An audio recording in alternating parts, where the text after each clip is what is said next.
যে তাণ্ডবের ঘটনা গত দুদিন ধরে মুর্শিদাবাদের বেলডাঙ্গায় ঘটেছে।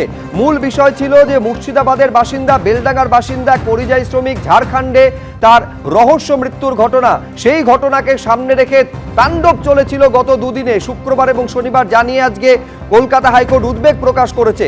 আদালতে হলো কি ছিল মূল মামলা এবং আদালত কি বলল, পুরো বিষয়টা জানবো। সরাসরি নিউজ রুম থেকে আমাদের প্রতিনিধি রাজশ্রী দত্তগুপ্ত রয়েছেন। রাজশ্রী, দেখো, আজকে প্রধান বিচারপতি সুজয় পাল এবং বিচারপতি পার্থসারথী সেনের এজলাসে এই মামলার শুনানি ছিল।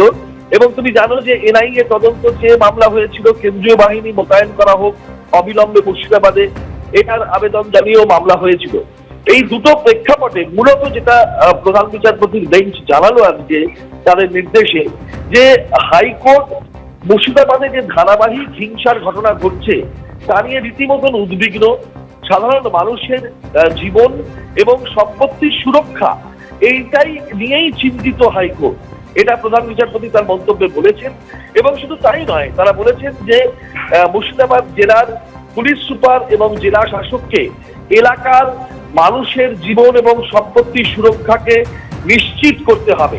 অর্থাৎ স্থানীয় প্রশাসনের যে দুই আধিকারিক, একজন পুলিশ আধিকারিক যিনি জেলার পুলিশ সুপার এবং একজন জেলা শাসক যিনি জেলার প্রশাসনিক প্রধান, তাদের দুজনকে মানুষের সম্পত্তি এবং জীবনের সুরক্ষা নিশ্চিত করতে হবে।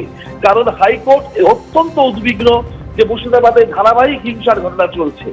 এবার কেন্দ্রীয় বাহিনী মোতায়েন নিয়ে হাইকোর্ট কিন্তু পরিষ্কারভাবে কেন্দ্রীয় বাহিনী মোতায়েন করা অবিলম্বে হোক এই জাতীয় কোনো নির্দেশ আজকে দেয়নি, কিন্তু বলেছে হাইকোর্ট অত্যন্ত উল্লেখযোগ্যভাবে যে রাজ্য যদি কেন্দ্রীয় বাহিনী চায় তাহলে কেন্দ্র সেই বাহিনী দেবে, এবং কেন্দ্রীয় বাহিনী যদি কেন্দ্র চায় তাহলেও মোতায়েন করতে পারে। এবং মুর্শিদাবাদে যে কেন্দ্রীয় বাহিনী রয়েছে এখন, সেই বাহিনীকেও কিন্তু অবিলম্বে সেখানে মোতায়েন করা যেতে পারে। পরিস্থিতি রাজ্য এবং কেন্দ্র তারা উভয় পক্ষ আলোচনা করে তাদের প্রয়োজন মতন সেই পদক্ষেপ করবে। এনআইএ তদন্তের ক্ষেত্রেও কিন্তু হাইকোর্টের নির্দেশ যে কেন্দ্র যদি চায় তাহলে এনআইএ তদন্তের নির্দেশ দিতে পারে। অর্থাৎ স্বরাষ্ট্র মন্ত্রকের উপরে সেই বিষয়টা হাইকোর্ট ছেড়ে দিয়েছে যে যদি মনে করে কেন্দ্রীয় সরকার যে এনআইএ তদন্ত হওয়া উচিত মুর্শিদাবাদে যে ঘটনা ঘটেছে বেলডাঙ্গায়, তাহলে সেক্ষেত্রে কেন্দ্র এনআইএ তদন্তের নির্দেশ দিতে পারে। তবে সব থেকে সার্বিকভাবে এটা আজকে প্রধান বিচারপতির বেঞ্চের নির্দেশ এবং তাদের উদ্বেগ, সেটা হচ্ছে মানুষের, সাধারণ মানুষের জীবন এবং সম্পত্তি, তাদের সুরক্ষা, সেইটাকে নিশ্চিত করা অত্যন্ত জরুরি। সাধারণ মানুষ যাতে ভয়ে পেয়ে তাদের জীবন তাদের রক্ষিত হয়, তাদের সম্পত্তির সুরক্ষা নিশ্চিত হয়, সেইটাকে আগে সব দিক থেকে দেখতে হবে। তার জন্য কেন্দ্রীয় বাহিনী মোতায়েন করতে হলে রাজ্য কেন্দ্র কথা বলে তার যা প্রয়োজন সেই মতন পদক্ষেপ করুক। যদি এনআইএ তদন্তের পদক্ষেপ উচিত বলে মনে হয় তাহলে সেটা কেন্দ্র করুক।